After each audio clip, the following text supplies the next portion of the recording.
할렐루야. 오늘도 주님이 주시는 귀한 은혜가 우리 사랑하는 좋은 육교의 모든 성도들 삶의 자리에 충만하게 임하시기를 주님의 이름으로 간절히 축원합니다. 지난 시간 우리는 하나님이 세우신 사람 사사 에훗에 대해서 함께 말씀을 통해 나누어 보았습니다. 에훗은 이스라엘이 모압 왕 에글론을 섬길 때에 하나님께서 사사로 세우셨는데, 에훗은 오른손을 사용하지 못하는 선천적인 문제가 있었던 그러한 사람이었을 것이다 라는 것을 우리가 함께 나누었습니다. 그래서 이스라엘 안에서 뿐만 아니라 그 이스라엘을 다스리는 모압에게서조차 인정받을 수 없는 한계가 뚜렷한 그러한 사람이었습니다. 그러나 하나님은 그런 문제가 있고 어려움이 있는 에훗을 하나님께서 사사로 세우시고 하나님은 그 장애를 극복하도록 하셨습니다. 이스라엘 하나님이 세우신 사람 에훗을 통해 하나님의 구원의 은혜를 경험하게 되고 이스라엘은 80년 동안 평온의 시대를 살아가게 되었다라고 성경은 그렇게 말해줍니다.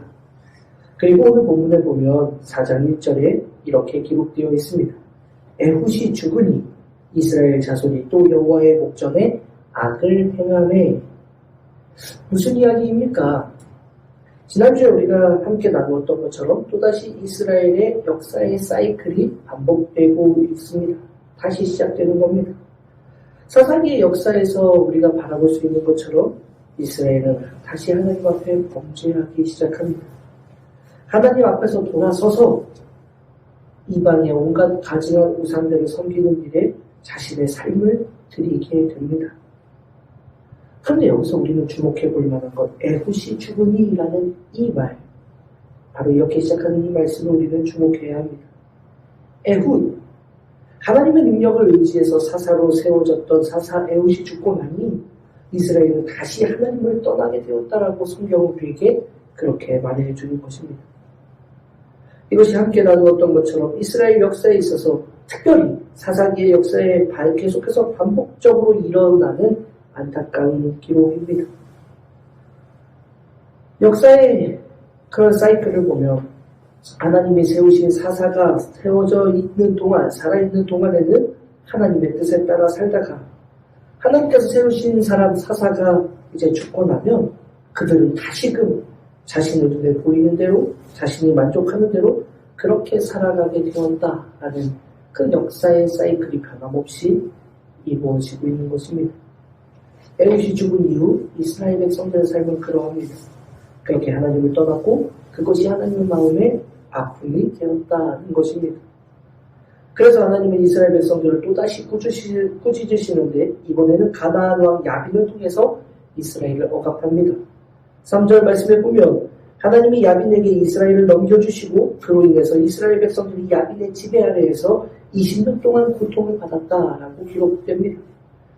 야빈은 강한 군대를 가지고 있습니다. 3절 전반절의 말씀에 보면 야빈 왕이 철병거 900대를 가지고 있었다라고 기록해주고 있습니다. 출애굽기 14장에서 출애굽한 이스라엘 백성들을 쫓아가기 위해서 잡아오기 위해 애굽의 왕 바로가 끌고 왔던 병거의 수가 기록되어 있는데 거기에 보면 특수 병거가 600대 그리고 모든 병거들을 가지고 나왔다라고 기록하고 있습니다. 당시에 최대 강국이었던 애굽의 병거의 수를 이렇게 우리가 알 수 있는데 그렇게 보면 야빈 왕이 보유하고 있는 900대의 병거 게다가 철병거라는 것은 그 위상을 상상하게 됩니다. 굉장히 강한 군대를 가지고 있었던 것이죠. 근데 여러분 우리는 여기서 분명히 주목해보고 짚고 넘어가야 할 부분이 있습니다. 가나안 왕 야빈이 통치했던 지역, 바로 이 하솔이라는 지역에 대해서 우리는 의문을 가져야 합니다. 왜냐?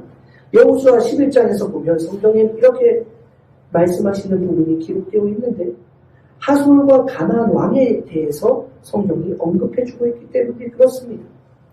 여호수아 11장 1절 이하에 보면 하솔 왕 야빈이 마돈 왕 요박과 시므론 왕과 악삽 왕과 북쪽 산지와 긴네롯 남쪽 아라바와 평지 또 서쪽의 돌의 높은 곳에 있는 왕들 동쪽과 서쪽의 가나안 족속 아모리 족속 헷 족속 브리스 족속 산지의 여부스 족속 미스바 족속 산지의 여부스 족속 미스바 땅 헤르본 산 아래에 있는 히위 족속과 연락하여 모든 군대를 거느리고 이스라엘과 싸웠다라고 성경은 기록해주고 있습니다.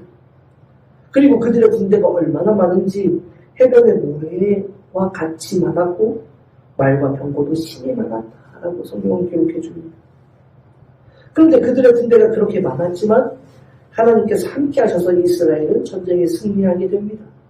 그리고 이스라엘은 그들의 말의 뒷발 힘줄을 끊고 그들의 병거를 불태웠습니다.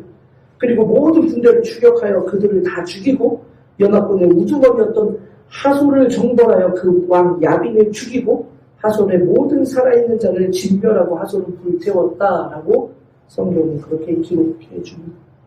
완전히 망하게 됐던 겁니다. 그런데 여호수아 11장의 기록 시기로부터 많은 세월이 지나서 적어도 150년 이상이 훨씬 지나서 가나안 땅 하솔에 다시 야빈이 등장하고 있습니다.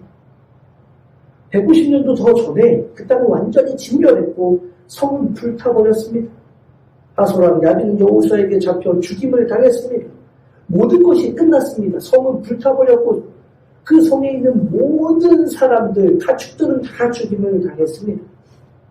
그런데 150여 년이 지나고 난 후 하솔은 다시 가나안 족속의 중심지 역할을 차지하게 되었고 그곳에는 여호수아에게 죽은 왕 야빈의 이름을 빌어 다시 왕이 된 야빈이 자리하고 있습니다. 어느덧 세월이 지나 그때 이미 잿더미가 되어버렸던 하솔은 다시 강성한 나라가 되었습니다. 다시 하솔에는 철병거 900대가 있었고 이스라엘 민족을 심히 학대할 정도로 강성한 나라가 되었다. 사랑하는 성도 여러분, 우리도 이것을 기억해야 합니다. 하나님의 자녀들의 신앙이 무너져 버리면 우리의 대적자들이 더욱더 강성해진다라는 것을 성경은 우리에게 말해주고 있는 것입니다. 이스라엘이 영적으로 무장되고 하나님의 뜻을 따를 때 대적자들은 그 어떤 강성한 군대라고 하더라도 하나님은 물리쳐 주셨습니다. 그러나 이스라엘이 신앙적으로 나태해지자 하나님을 떠난 삶을 살아가게 되자 대적자들은 더욱 강성해지고 결국 그 대적자들로 인해 다시 억압받고 무너지게 되는 것을 우리는 바라보게 되는 것입니다. 오늘 우리도 마찬가지입니다. 우리가 신앙으로 하나님 앞에 바로 서 있다면 하나님은 우리의 문제 앞에서 직접 하나님이 해결해 주실 것입니다. 우리보다 먼저 앞서서 하나님은 그 문제 앞에 서 계실 것입니다. 문제 없는 인생이 아니라 문제를 만나도 그 문제를 넘어서는 인생이 되도록 하나님은 우리를 이끌어주시고 도와주십니다. 그 문제 앞에 무너지지 않도록 하나님은 붙들어 주신다는 것입니다. 아무리 강한 군대, 아무리 엄청난 문제가 찾아와도 믿음을 굳건하게 지키고 흔들리지 않으면 하나님이 우리와 반드시 함께 해주신다. 그러나 그렇지 않다면 대적자가 더욱더 강성해지는 것을 우리는 보게 된다는 것입니다. 우리 앞에 있는 대적자가 무엇입니까? 우리를 억누르고 억압하며 핍박하는 악한 세력들, 대적자들은 어떤 것입니까? 우리가 신앙 앞에 바로 서지 못할 때 그 대적자들은 우리를 흔들어놓고 우리를 무너뜨리려고 한다라는 사실을 잊지 마십시오. 그래서 우리가 바로 믿음 안에 서 있어야 한다라는 것입니다. 그렇게 영적으로 다시 무너지고 하나님 앞에 악을 행했던 이스라엘 백성들이 이제 하나님의 책망 앞에 다시금 회개하기 시작합니다. 그리고 바로 그렇게 하나님 앞에 이스라엘이 회개하고 돌아왔을 때 하나님께서 이스라엘 백성들을 위해 한 사람을 세우십니다. 그가 바로 사사 드보라입니다. 사사기 4장 4절 드보라의 이름이 처음 언급됩니다. 드보라는 라피도세 아내 여선지자라고 성경은 그렇게 기록해 줍니다. 하나님이 세우신 사사로서 드보라가 세워졌다. 그런데 여러분, 우리는 여기서 몇 가지를 생각해 볼 수 있어요. 첫 번째, 그를 언급하고 있는, 즉 그를 표현하고 있는 단어의 성질을 살펴볼 수 있습니다. 성경은 드보라를 라피도세 아내라고 그렇게 표현해 줍니다. 여기서 우리는 중요한 사실을 다시 한번 상기시키게 되는데, 성경, 특별히 구약 성경 시대에서 여러분 여인들의 위치는 그렇게 높지 않았다라는 사실입니다. 여인에게 주어지는 권한, 권리라는 것들은 사실 거의 별로 있지 않았습니다. 여자는 언제나 남자의 아래에 있다라고 생각되었습니다. 그래서 여인을 표현할 때 성경은 누구의 아내라고 그렇게 표현하고 있는 겁니다. 라피도스의 아내라고 드보라를 말할 때 우리는 여기서 한 가지 편견을 갖게 되는 것입니다. 한 사람의 이름으로 불리지도 않고 누군가의 아내로서만 불릴 수 있는 사람.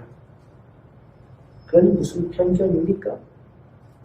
누군가의 아내인 드보라가, 한 여인인 드보라가 과연 무엇을 잘할 수 있을까? 라피도스의 아내라고 불리는 여선지자 드보라가 과연 하나님의 일을 잘 감당할 수 있을까? 그가 하나님의 역사하심을 이룰 수 있을까? 하는 편견입니다. 여러분, 우리도 그럴 때 있지 않습니까? 저 사람이 정말 그 일 맡겨놓으면 잘할 수 있을까? 저 사람, 이런 사람인데 그가 이 일 맡겨놓으면 잘할 수 있을까? 저 교회 크지도 않은 교회인데 그런 놀라운 일들을 감당할 수 있을까? 저 인물, 대단한 인물도 아닌데 대단한 능력도 없는 그런 사람인데 내가 잘 아는데 과연 잘할 수 있을까? 여러분, 교회의 사이즈가 크면 그 교회에서 하는 일들이 대단해 보이는 그런 마음이 우리에게 있지 않습니까? 교회의 사이즈가 작으면 어떤 일을 감당하려고 할 때 그것은 하나의 꿈이라고만 생각되고 있는 우리의 마음도 있지 않습니까? 우리에게도 그런 편견이 있을 때가 많다라는 것을 우리도 스스로 발견하게 됩니다. 그럴 만한 능력이 없어 라는 그런 편견들이 우리 안에도 있을 때가 있습니다. 드보라에게는 아마 이런 편견들이 항상 꼬리에 꼬리를 물고 있었을 수도 있습니다. 여성이라는 편견 앞에서 하나님의 일을 잘 감당하지 못할 것 같은 그러한 눈초리, 그런 시선들, 항상 그것이 드보라 앞에 놓여 있었을 것입니다. 그러나 그럼에도 하나님은 그 편견 앞에서도 드보라를 사용하십니다. 사랑하는 여러분, 하나님이 사용하시면 우리의 편견은 더 이상 편견이 되지 않는다는 것을 기억하십시오. 우리는 안 된다고 하고 할 수 없다고 하고 불가능하다라고 말하는 그 편견 앞에서도 당당하게 하나님의 일을 맡게 된 드보라. 그는 에브라임 산지 라마와 베델 사이 중려나무 아래에서 이스라엘의 모든 대소사를 맡아 재판을 관장하는 사사로 하나님을 세워주십니다. 그렇게 모든 편견을 물리치고 하나님이 세우신 일꾼으로 드보라가 세워지게 됩니다. 자, 그럼 여러분, 두 번째로 생각해 볼 게 있어요.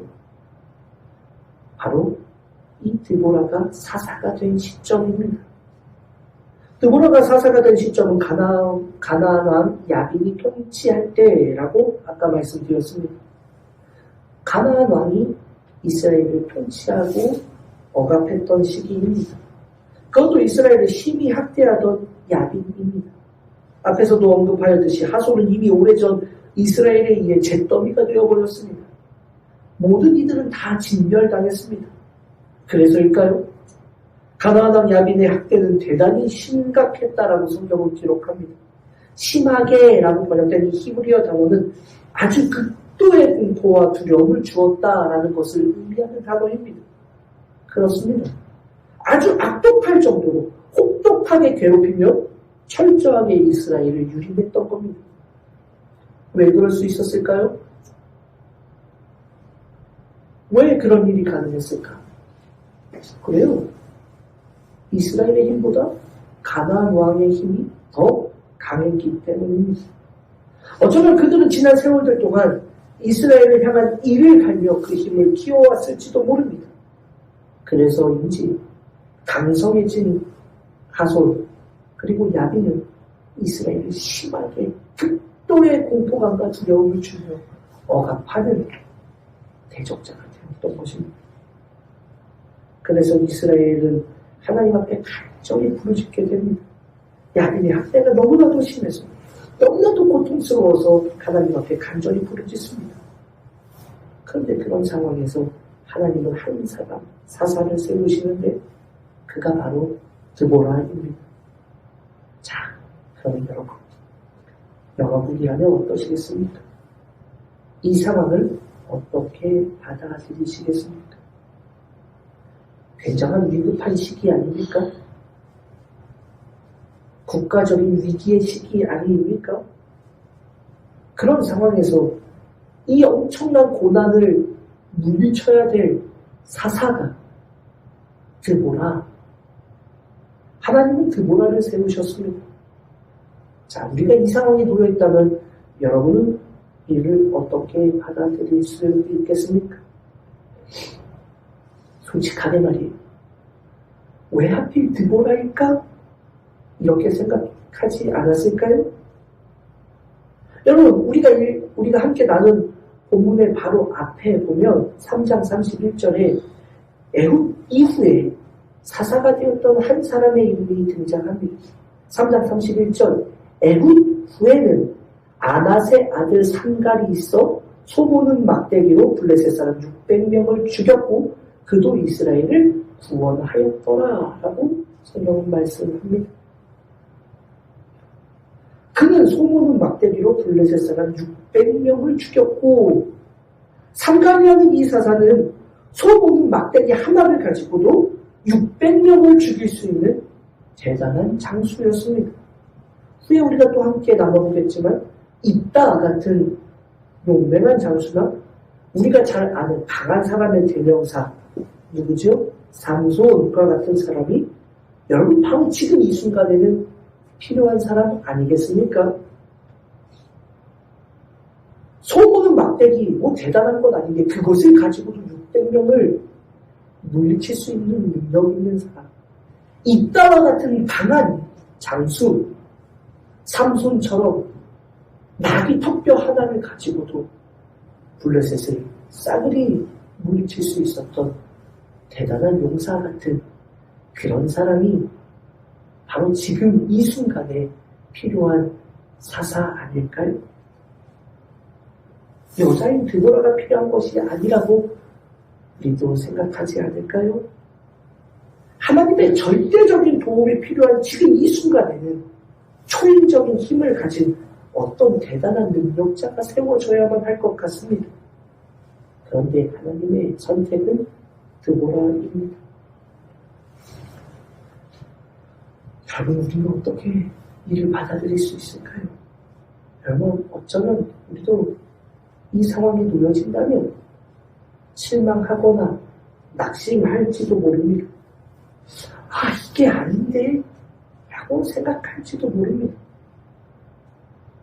그러나 하나님의 선택은 드보라입니다. 그리고 후에 야빈의 군대장관 시스라를 죽인 사람도 드보라가 세웠던 군 지휘관인 바락이 아닙니다. 시스라를 죽인 사람은 바로 헤벨의 아내라고 표현된 여인 야엘입니다. 절체절명의 위기에서 하나님이 세우신 사람은 드보라, 야엘이라는 전혀 도움이 되지 않을 것처럼 보이는 연약한 여성입니다. 사랑하는 여러분, 바로 이것이 하나님의 뜻입니다. 우리에게는 그 문제를 해결할 만한 능력이 없을 수도 있습니다. 모든 이들이 다 봐도 그 능력 우리에게 없을 수도 있습니다. 그러나 여러분, 우리에게 능력이 없어도 모든 사람이 보기에도 그렇게 능력 없는 것처럼 보일지라도 하나님은 우리를 통해 일하실 수 있다는 것을 기억하십시오. 세상 사람들이 다 인정하지 않는 별 볼 일 없는 존재처럼 보여도 하나님은 오늘도 우리와 함께 일하실 수 있다는 것을 기억하십시오. 바로 그 하나님을 바라보는 믿음의 자녀들이 되시기를 바랍니다. 그런데 사실 여러분, 우리가 하나님을 믿고 또 하나님의 놀라우신 능력을 말하지만 정작 우리 역시도 그렇습니다. 지금 이 조건에서는 내게 필요한 것이 그런 게 아닙니다라고 말할 때가 있습니다. 지금 내게 필요한 것은 드보라가 아니라고 하나님 앞에 그렇게 말할 때도 있지 않습니까? 하나님의 능력을 믿는다라고 하는데도 그 능력의 도움을 구하고 바라면서도 그래 그 능력에 하나님께서 그래 너희가 구했으니 내가 한 사람 보내주마 이를 통해 너희의 모든 문제를 해결해 주마라고 하시면서 보낸 사람이 드보라일 때는 그것을 하나님의 도움이라고 받아들이기 힘든 그런 우리들의 마음도 있지 않습니까? 하나님 이게 무슨 저희에게 도움이 될까요? 저 사람이 어떻게 우리의 도움이, 우리의 구원이 되겠습니까? 하나님의 능력을 믿는데 하나님은 여전히 살아계시고 우리의 모든 것들을 해결하실 수 있는 능력 있는 분이라고 고백하면서도 정작 하나님이 보내주신 구원의 능력을 접했을 때 우리도 그런 모습으로 서 있을 때는 없습니까? 하나님 그건 아니라고요. 지금 우리에게 필요한 것은 그런 게 아닙니다. 하나님이 도움을 주실 거면 제대로 주셔야지요. 이게 무슨 도움이 되겠습니까? 우리도 그럴 때가 있지 않습니까? 하나님이 도와주신다고 보내셨는데 하나님이 세우신 그 사람에 대한 믿음이 우리 가운데 없을 때 말입니다. 사랑하는 여러분, 오늘 우리는 이것을 기억해야 합니다. 하나님은 오늘도 우리의 간구를 놓치지 않습니다. 여러분들이 하나님 앞에 부르짖는 간절한 기도의 제목을 하나님은 놓치고 계시지 않는다는 것을 믿으십시오. 그런데 정작 하나님께서 그 기도를 들으시고 우리에게 구원의 손길을 내미셨을 때 우리는 어떻습니까? 그것이 하나님의 도움이라고 받아들이지 못할 그런 편견에 사로잡혀 있을 때가 얼마나 많습니까? 여자였던 한 여성이었던 드보라, 힘이 없을 것 같은 그 여성, 그로 인한 편견, 오늘 우리의 삶의 자리에서도 그러한 것들이 얼마나 많은가. 그러나 사랑하는 여러분 기억하십시오. 하나님은 바로 그 연약해 보이는 여인 드보라를 통해 이스라엘을 구원하셨다라는 것을 기억하십시오. 한 손을 사용할 수 없어서 다른 사람들에게는 연약해 보였던 바로 그 사람 에훗, 그 사람을 통해서도 하나님은 놀라운 일을 행하신다는 것을 기억하십시오. 우리 하나님은 그런 능력의 하나님이라는 것을 믿으십시오.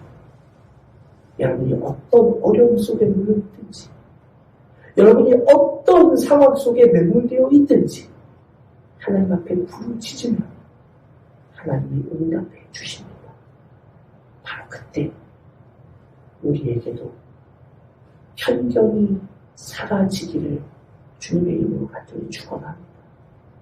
드보라라는 편견, 에훗이라는 편견, 지금 이 상황에 도움이 되지 않을 것 같다라는 편견, 그 편견들을 모두 내려놓을 때 하나님은 놀라운 일을 우리에게 보여주실 것입니다. 여전히 작년과 마찬가지로 2023년 그렇게 전 세계적으로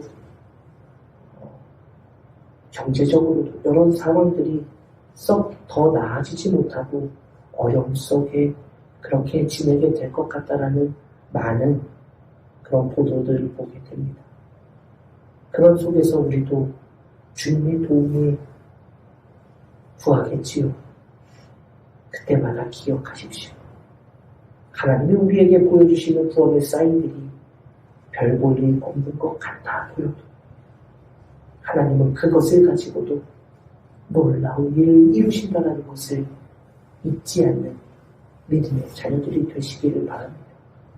그 믿음 안에서 우리의 모든 편견을 내려놓고 하나님이 우리에게 허락해 주신 놀라운 역사들을 기쁨으로 받아들이며 하나님이 나를 위해 일하시는 놀라운 일들을 보며 주님을 찬양할 수 있는 저도 여러분도 우리 좋은 이웃교회도 될 수 있기를 주님의 이름으로 간절히 축원합니다. 기도합니다. 하나님 감사합니다. 하나님의 능력을 말하지만 우리 역시도 편견에 사로잡혀 있을 때가 너무나도 많았습니다. 주님, 주신 말씀 바라보며 우리에게 하나님의 능력을 온전히 바라볼 수 있는 믿음의 눈이 열리게 하여 주옵소서.